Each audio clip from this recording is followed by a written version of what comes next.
Joining me now is child and adolescent psychologist and Sky News contributor Clare Rowe. Clare, good to see you. Thank you for joining me. Let's start with homeschooling because research has found that it's more than doubled in Australia over the last 5 years.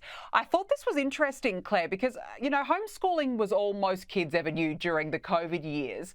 But why do you think that this trend is still on the rise? Yeah, thanks, Danica. I think it's huge. I've never before in my career have I seen so many parents pulling their kids out of mainstream schooling. And I just don't think it's a passing trend. There's a few reasons. I think first and foremost, I think it's a reflection of the deep dissatisfaction with our current education system.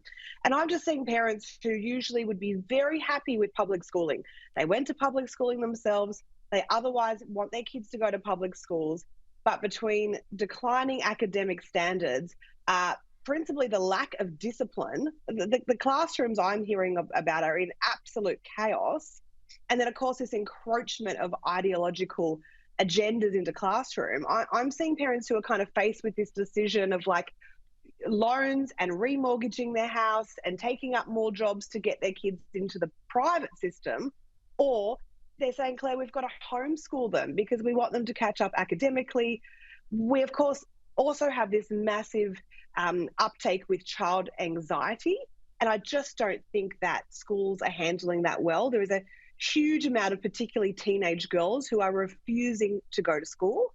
And after months and months of missing out, their parents basically, they don't want to homeschool, but it's a last-ditch kind of option to them. And I think homeschooling may work for some, but it should not be the only viable option left for parents who simply want their kids to get a better education. These are parents who are quitting their own jobs, turning their lives on end, going into financial debt and ruin to try and help their kids. And I think the responsibility just falls back on this failing public education system at the moment. I absolutely agree, and it's such a shame as well that it's come to this. Now, across Australia, young kids are going to school riddled with anxiety and fear over what insidious bullying could await them after they enter the school gates. According to News Corp's Great Australian Parents Survey, almost half of Aussie kids have been bullied at school, 16% have been bullied online, and at least 7% say it actually has led their child to have suicidal thoughts. Claire, there are calls now for a national standard to be developed to try and curb this. As a child psychologist yourself, what do you think should be included? Well, I mean, it's not about what's included, because I think we have spoken and spoken and spoken about anti-bullying. There are millions poured into the education system when it comes to programs and initiatives and teaching kids about respectful relationships. And for decades now, in an educational manner and policies and procedures, we have spoken about anti-bullying.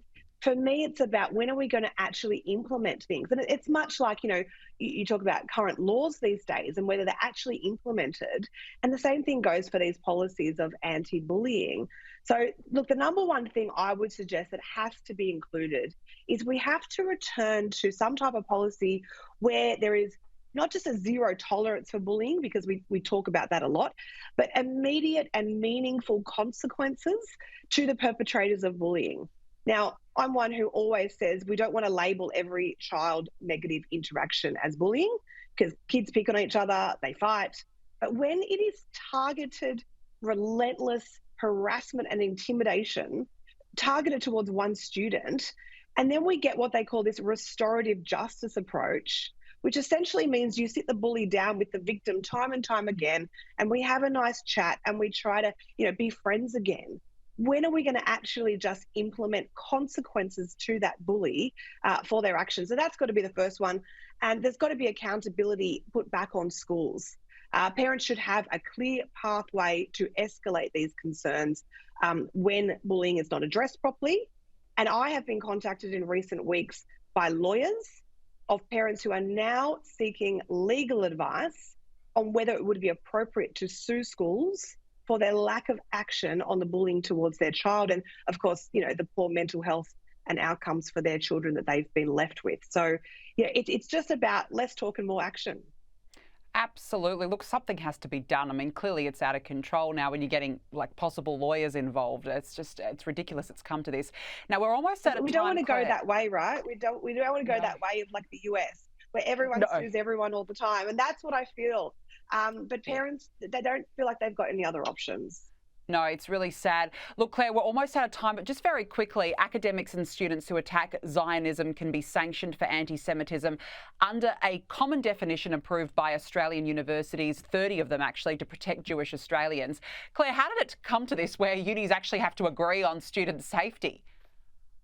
Oh, it's ridiculous. I mean, they're agreeing that people shouldn't be harassed, intimidated, made to feel unwelcome because of their cultural race. And now we need a whole drawn up policy and we can't agree on the definitions and so forth. I mean, it is long overdue, but I'll just go back to the previous point and say, okay, we'll put the policy in place. The policy has to educate staff on university campuses of what do you do when you see this anti-Semitism? Is there a safe pathway for reporting it?